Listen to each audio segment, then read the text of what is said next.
ایک عدالت قیامت کے دن لگے گی۔ یہ کمزور تھا نا، کچھ کر نہیں سکا۔ میرے نبی پاک صلی اللہ علیہ وسلم نے فرمایا، سن لو، اگر سینگ والی بکری نے بغیر سینگ والی بکری کو تکلیف دی ہوگی نا تو قیامت کے دن اسے بھی بدلہ دینا پڑے گا کہ تیرے پاس سینگ تھے اور تو نے اسے مارا تھا۔ حضرت عائشہ صدیقہ رضی اللہ تعالیٰ عنہ فرماتی ہیں، ایک عورت تھی، وہ بڑی باتیں سناتی اور آخر میں کہتی وہ ہار والا دن بھی بڑا عجیب دن تھا اور میرے رب کی قدرتوں کا دن تھا، وہ بھی بڑا عجیب دن تھا۔ سیدہ عائشہ صدیقہ رضی اللہ تعالیٰ عنہ ایک دن فرمانے لگی کہ تو ہار والے دن کا بڑا ذکر کرتی ہے، وہ کیا دن تھا؟ تو خاتون کہنے لگی، اماں جی وہ دن تھا جب میرے رب پر بھروسہ اور مضبوط ہو گیا، جس دن میرا اپنے رب پر توکل اور بڑھا، میرے ایمان میں یقین میں اور پختگی آئی۔ کہنے لگی میں ایک گھر کی کنیز تھی، نوکرانی تھی، اس گھر میں ایک بچی تھی جس کے پاس سونے چاندی ہیرے جواہرات کا ہار تھا۔ اس زمانے میں نا چمڑے کے اوپر لوگ ہیرے جواہرات لگاتے تھے، کئی دفعہ سرخ رنگ کے چمڑے پہ لگائے جاتے تھے، وہ بچی پہنتی تھی تو کہتی ہوں بچی کے اس نے اتار کے رکھا یا اس سے گرا وہ ہار تو چیل اسے اٹھا کے لے گئی گوشت سمجھ کے اور میرے سامنے اٹھا کے لے گئی۔ گھر والوں نے مجھ سے پوچھا، یہ بخاری میں موجود ہے، گھر والوں نے پوچھا مجھ سے کہ وہ ہار کہاں ہے تو میں نے کہا چیل اٹھا کے لے گئی۔ گھر میں کچھ چوری ہو جائے تو سب سے پہلا الزام کس پہ لگتا ہے؟ ملازمین پہ۔ کہتے انہوں نے مجھے بڑا مارا، بڑی تکلیف تھی، حتیٰ کہ میری شرمگاہ تک کی تلاشی لی، میری عزت اتنی خراب کی میں بتا نہیں سکتی۔ میں نے اپنی زندگی میں ایک واقعہ دیکھا، ایک امیر گھر میں چوری ہو گئی، ملازم کو اتنا مارا کہ وہ چارپائی پہ پڑ گیا، پولیس والوں سے اتنی مار پروائی گئی کہ وہ بیچارہ چارپائی پہ پڑ گیا اور پھر وہ اتنا بیمار ہوا اور کچھ دنوں کے بعد پتہ چل گیا کہ چور تو اپنا بیٹا ہے ان کا، پھر اس کا انتقال ہو گیا۔ اب وہ سیٹھ صاحب اور گھر والے آ کے نا مرنے والے کے کان میں معافیاں مانگ رہے ہیں، کان میں۔ تو میں نے ان سے پھر کہا تھا کہ یہ تو اب چلا گیا ہے، تمہارا زور چلتا تھا نا تو تم نے قانون خریدا اور تم نے اسے جتنا ہو سکا تم نے اسے مار پڑوائی۔ وہ خاتون عرض کرتی ہے سیدہ عائشہ کی خدمت میں کہ مجھے بڑا مارا، مجھے تکلیف دی، میں کہہ رہی تھی کہ میرے سامنے چیل لے گئی ہے پر وہ نہیں مان رہے تھے، اماں جی انہوں نے مجھے بڑا مارا۔ حضرت عائشہ صدیقہ کہتی ہیں پھر کیا ہوا؟ کہنے لگی اماں جی جب کوئی میرا مددگار نہ رہا، مجھے تکلیف دے رہے تھے، رسوا کر رہے تھے، تو میں نے اپنے رب سے مدد چاہی، میرے رب کی طرف میں نے توجہ کی، میں نے کہا مالک اب تو ہی میرا مددگار ہے۔ کہتی ہے وہ مجھے مار رہے تھے تو وہ چیل جو ہار لے گئی تھی وہی لے کے واپس آ گئی اور ہمارے سروں کے قریب لا کے اس نے جب اس ہار کو پھینکا وہ مجھے چھوڑ کے سائیڈ پہ ہوئے، وہ میری بے گناہی جان گئے، لیکن آپ کو بتاؤں اس دن سے میرا اپنے رب پر یقین اور بڑھ گیا۔ مجھے سمجھ آ گئی کہ جب انسان پورا ٹوٹ جاتا ہے اور جب کوئی چاروں جانب اس کا مددگار نہیں ہوتا تو رب تو ہوتا ہے نا، اللہ تو اس کا مددگار ہوتا ہے نا، وہ تو پھر اپنے اس بندے کی مدد کرتا ہے نا، پھر وہ تو توانائی دیتا ہے نا، وہ تنہا نہیں چھوڑتا، وہ تو آنسوؤں والوں کے آنسوؤں پہ بڑا کرم فرماتا ہے، وہ تو قسم پرسی میں آ جاتا ہے، اس کی رحمت بڑھ کے استقبال کر لیتی۔ تو بھائی جب آپ پر اللہ کی حکمت کے تقاضے پورے ہونے لگیں اور زندگی میں کبھی کوئی ایسا وقت آئے کہ آپ محسوس کریں کہ تنہا رہ گئے ہیں اور کئی اپنے بھی مخالفین کی جماعت میں نظر آنے لگے ہیں، تو اس وقت پھر دل، روح، زبان اور ذہن کو یکجا کر کے سمجھ لینا کہ جب ساری دنیا ساتھ چھوڑ جاتی ہے تو رب کی رحمتیں اس وقت بھی ساتھ رہتی ہیں اور اللہ کی مدد اس وقت بھی بندے پہ کرم نوازی کرتی ہے۔ ایک اور حدیث سنیں، لطف کی بات یہ ہے، یہ بھی بخاری میں ہے، یہ بھی واقعہ بخاری میں ہے۔ اللہ اکبر۔ ایک شخص نے نا ایک بندے سے قرض مانگا، اس نے کہا مجھے قرضہ دو، وہ کہنے لگا کہ کتنا قرضہ؟ اس نے کہا 1000 دینار۔ دینار سونے کا ہوتا تھا، درہم چاندی کا ہوتا تھا، 1000 دینار چاہیے۔ اس نے کہا کوئی گواہ ہے تیرے پاس؟ غریب کا گواہ بھی کوئی نہیں بنتا. کبھی الجھ جائے نا کوئی بندہ تو کئی اپنے بھی کہہ دیتے ہیں کہ ہم اس کے قول فعل کے ذمہ دار نہیں ہیں. ایک غریب آدمی کو قرض کی ضرورت پڑ گئی, 1000 دینار چاہیے. میں کہہ چکا ہوں کہ درہم چاندی کا ہوتا تھا, دینار سونے کا. اب 1000 دینار لینا ہے.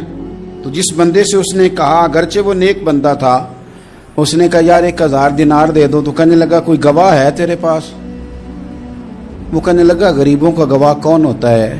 ہاں ایک گواہ ہے. کہا کون؟ کہا میرا رب, وہ تیرے اور میرے بیچ گواہ ہے. اس نے کہا کوئی کفیل, اگر تو پیسے نہ دے سکے تو وہ بعد میں دے دے, یا تجھے کچھ ہو جائے تو وہ دے دے. اس نے کہا کفیل بھی میرا اللہ ہی ہے. میرے پاس اگر ہے تو رب کریم کا نام ہے, اگر اعتماد کر سکتا ہے تو کر لے. بندہ نیک تھا, اس نے کہا رب کے نام پہ, رب کی کفالت پہ, اللہ کو گواہ بنا کے میں تیار ہوں تجھے 1000 دینے کو. اس نے 1000 دینار دے دیا. وقت واپسی کا طے ہو گیا. وہ چلا گیا پیسے لے کے. اس نے پوری محنت کی کہ میں نے وقت پہ پیسے لوٹانے, پوری محنت بھی کر لی, اللہ نے مدد بھی کر دی, پیسے بھی اس تاریخ کو اسے مل گئے. بعض لوگوں کا تو لوٹانے کا دل ہی نہیں نہ ہوتا. فرمایا حدیث پاک میں کہ تو لوٹانے کا ارادہ کر, رب تیری مدد بھی فرمائے گا.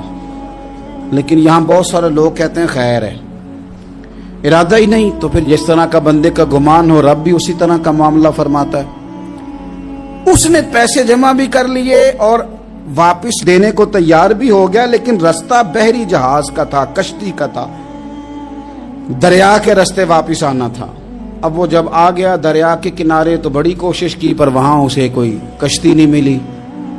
وقت پہ پیسے لوٹانے ہیں, سفر کرنا ہے, اب سواری میسر نہیں ہے. سوچ سوچ کے پریشان تھا کہ میں نے تو اللہ کے نام پہ لیے. اچانک دل میں ایک تجویز آئی. اس نے ایک لکڑی لی, لکڑی کو اندر سے کھولا, 1000 دینار اس میں بھرا. بخاری پڑھ رہا ہوں, اور ساتھ ایک خط بھی لکھا کہ یار میں پیسے پہنچانا چاہتا تھا پر مجھے کوئی چیز نہیں ملی دریا کے اس پار آنے, اللہ کے نام پر تیری طرف روانہ کر رہا ہوں. اور یہ کہہ کہ وہ لکڑی دریا میں رکھ دی. وہ لکڑی ڈوب گئی ہے, واپس آ گیا. وہ جس نے پیسے لینے تھے وہ عین مقررہ وقت پر دریا کنارے آیا. صبح سے سر شام تک اس نے انتظار کیا. دل ڈھلنے لگا تو دل میں خیال آ گیا کہ یار نہیں, اس نے دینے ہی نہیں, جھوٹا وعدہ کر گیا, پہنچا ہی نہیں وقت پہ. اب جب واپس لوٹنے لگا تو اچانک دریا میں ایک لکڑی تیرتی ہوئی دکھائی دی. کہنے لگا لے جاتا ہوں, شام کو روٹیاں پکانے کے کام آئے گی, ایندھن بنا کے جلا لوں گا, ہنڈیا پک جائے گی. لکڑی اٹھا کے جلانے کے لیے گھر لایا. گمان تھا کہ وہ نہیں آیا وعدہ کر کے, اللہ کو کفیل اور وکیل بنا کے اور گواہ بنا کے پھر بھی نہیں آیا. لکڑی لے کے گھر گیا, بخاری ہے, اور جب اس کو چیرا نہ کہ میں اس کی آگ جلاؤں گا, کھولا تو اندر سے 1000 دینار بھی نکل آیا, خط بھی نکل آیا. اب ذرا سمجھنا, اس کے دل میں بات کس نے ڈالی کہ تو لکڑی میں پیسے ڈال دے؟ اللہ نے. اس بندے کو مقررہ وقت پہ کنارے بھیجا کس نے؟ لکڑی صرف اسی کے ہاتھ آئی تو یہ بندوبست کیا کس نے؟ اللہ نے. گھر جا کے چیری تو پیسے بحفاظت اس تک پہنچائے کس نے؟ تو پھر ہمیں بھی توجہ اللہ کی جانب ہی کرنی چاہیے. ہمارے پہ دل کی توجہ رب کی طرف ہی ہونی چاہیے نا. ہمیں ادھر ادھر جانے کی, دیکھنے کی, بندوں پر غور کرنے کی ضرورت کیا ہے؟ وہ پیسے پہنچ گئے, یہ وہاں اپنی جگہ پہ پریشان تھا. اس نے 1000 دینار اور جمع کیا. پھر دوبارہ ایک دن دریا کنارے آیا, کشتی مل گئی. بیٹھ کے اپنے اس بھائی کے پاس آیا, کہنے لگا دیکھنا مجھ پر بدگمان نہ ہونا, پیسے اس تاریخ کو بھی جمع کر لیے تھے. دریا پہ آیا تھا پر کشتی نہیں ملی تھی. پھر میں نے نا لکڑی میں ڈال کے خط ڈال کے تیری طرف بھیج بھی دیے تھے, لیکن آج میں پھر لے کے آ گیا ہوں. وہ کہنے لگا خوش ہو جا, جس رب کو تو نے میرا اور اپنا گواہ بنایا تھا اس رب نے میرے تک پہنچا بھی دیے ہیں. جب لوگ اللہ کو گواہ بناتے ہیں, رب کی جانب اپنی توجہ کرتے ہیں, اپنی چاہتوں, خواہشات اور اپنی ساری چٹھیاں اپنے رب کریم کی رحمت کی طرف روانہ کرتے ہیں, پھر اللہ اپنے بندوں کو مایوس نہیں کرتا. اللہ اپنے بندوں کو نواز دیتا ہے. جب رب بندوبست کر دے, جب اللہ اہتمام کر دے. میرے بھائی ضروری تو نہیں کہ ہم پریشان ہی رہیں کہ یار یہ کام میں نے کیا نہیں, میرے کھاتے ڈال دیا گیا. یار اس جرم کا میں مجرم ہی نہیں اور میرے منہ پہ سیاہی ملنے کی کوشش کی جا رہی, یہ میرا کھاتا ہی نہیں اور لوگ مجھے تکلیف دے رہے ہیں. ضروری نہیں کہ آپ ہی وضاحت کریں, میرا رب بھی بندوبست فرما دیا کرتا ہے. اور جو اہتمام اللہ کرتا ہے نا, جو بندوبست رب کرتا ہے, آزمائش آ جاتی ہے, بڑے بڑوں پہ آ جاتی ہے, لیکن بعض اوقات بڑی تکلیف ہوتی ہے جب اس بندے کو لوگ کٹہرے میں کھڑا کر دیں جس کا جرم ہی کوئی نہیں, اس شخص سے لوگ سوال جواب شروع کر دیں جس بیچارے کے خیال میں بھی وہ بات نہیں. پھر وہاں وضاحتیں دینا, نہ کردہ گناہوں کی وضاحتیں دینا, یہ بڑا بوجھ بنتا ہے, بڑی تکلیف ہوتی, اور لوگ کرتے ہیں یہ کام. پھر اللہ تعالیٰ جب بندوبست فرمائے, صحیح بخاری میں حضرت جریج کا ذکر فرمایا. جریج نفل پڑھ رہے تھے, ماں نے آواز دی, وہ آ نہیں سکے, نماز میں تھے, ماں ناراض ہو گئی. اس نے ہاتھ اٹھا کے کہا اللہ یہ اتنی دیر تک مرے نہ جب تک کسی بری عورت کا منہ نہ دیکھ لے.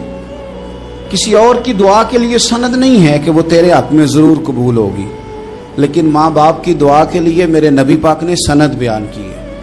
سید عالم صلی اللہ علیہ وسلم فرماتے ہیں جب بھی ماں باپ اولاد کے لیے ہاتھ اٹھاتے ہیں رب ضرور قبولیت کا شرف عطا کرتا ہے.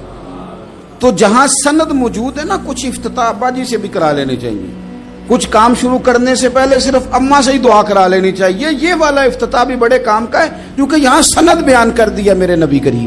تو جناب جریج کی ماں ناراض ہو گئی, کہنے لگی اللہ اس نے میری بات نہیں سنی. اب تھے تو وہ نیک, لیکن رب کریم کی حکمت کا تقاضا ہے, ماں کی دعا کو بھی قبول کرنا تھا. اللہ نے آزمائش میں مبتلا کر دیا. والدہ تو چلی گئی, وہ ایک خیمے میں, ایک کٹیا میں, ایک جھونپڑی میں عبادت کرتے تھے, اللہ کو یاد کرتے تھے, رب رب کرتے تھے, اور لوگ ان کی بڑی تعریف بھی کرتے تھے.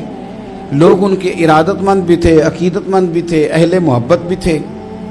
ایک عورت آ گئی, بس وہ اللہ کی حکمت پوری ہونی تھی. اس نے آ کے پہلے تو انہیں اپنی طرف مائل کرنا چاہا, جب نہ مائل ہوئے تو الزام لگا دیا. یہ ہمارے دور کا تقاضا ہے, لوگ پہلے آپ کو اپنے حق میں قائل کرتے ہیں, اپنی فرما برداری میں لانا چاہتے ہیں. اگر آپ نہیں آتے تو پھر وہ آپ کو مجرم قرار دے دیتے ہیں, یا میرے ساتھ چل ورنہ پھر میں تیرے خلاف پراپیگنڈا کروں گا. دو ہی باتیں. پہلے اس نے قائل کیا, جب جناب جنید قائل نہ ہوئے تو اس نے قریب ایک چرواہا تھا, اس چرواہے کے ساتھ جا کے منہ کالا کیا. مقررہ وقت پہ بچہ پیدا ہو گیا. لوگوں نے کہا کس کا ہے؟ کہنے لگی اس خانقاہ میں, اس حجرے میں عبادت کرنے والے کا ہے. اگر کسی دیندار پر ذرا سا بھی الزام لگ جائے تو آپ یقین کریں کہ بڑے بڑے خوفناک لوگ بھی نیک ہو جاتے ہیں. جن کا اپنا سارا ماضی کالا سیاہ ہو وہ بھی اجالوں کے راہبر بن جاتے ہیں. جن کی اپنی زبانیں ساری زندگی آلودہ رہی ہوں وہ بھی بڑے بڑے اعلیٰ سچ بولنے لگتے ہیں. اعلیٰ کچے میرے مکان کی دیوار کیا گری, لوگوں نے تو میرے صحن میں رستے ہی بنا لیے. بڑے لوگ آ جاتے ہیں, پھر بڑا کچھ کرتے ہیں اور بڑے بڑے خوفناک جملے کستے ہیں. بس کو نقطہ جو ہاتھ آ گیا, ایسے جیسے گرنے کا انتظار کر رہے تھے. اب جناب لوگ اٹھے, احتجاج شروع ہو گیا, شور پڑ گیا. یہ بابا بڑا نیک بنتا تھا, نفل پڑھتا تھا, عبادتیں کرتا تھا, دیکھو اس کا حال کیا ہے کہ اس نے ناجائز بچہ پیدا کیا. بغیر تحقیق کے میں کہہ چکا ہوں کہ الجھے الجھے بکھرے بکھرے روز و شب دیکھے گا کون. لوگ تیرا جرم دیکھیں گے, سبب دیکھے گا کون. لوگ تیرا جرم دیکھیں گے, سبب کوئی غور نہیں کرتا کہ وجہ کیا تھی. او بھائی کچھ تو مجبوریاں رہی ہوں گی, یوں ہی کوئی بے وفا نہیں ہوتا. الزام لگا دیا, شور ہوا, احتجاج ہوا, دنیا کٹھی ہوئی, ان کا انہوں نے حجرہ گرا دیا, مارا بھی, پیٹا بھی, ایک نیک آدمی کو بدنام بھی کیا, برا بھلا بھی کہا, گالیاں بھی دی, جو کر سکتے تھے کیا. اب جب سزا دینے لگے نا تو جناب جریج کہنے لگے تھوڑی سی اجازت دیتے ہو, مار تو تم نے دینا ہی ہے.